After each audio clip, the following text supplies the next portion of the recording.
A lot of work has been put on this guy. We have a ladder rack. We generally do not do ladder racks, but for this particular build we did.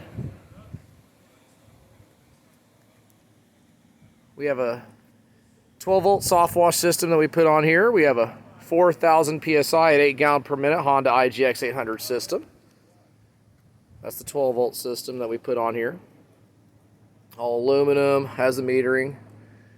Then we have Haine reels, manual. This is actually going to be for an additional power washer that the customer is going to be incorporating. It's going to be this guy right here. We fabricated a custom surface cleaner holder made out of aluminum for a Whisper wash ground force. And there you have it. Thank you for watching the video. Please subscribe to our YouTube channel. And thank you for shopping at Washmart.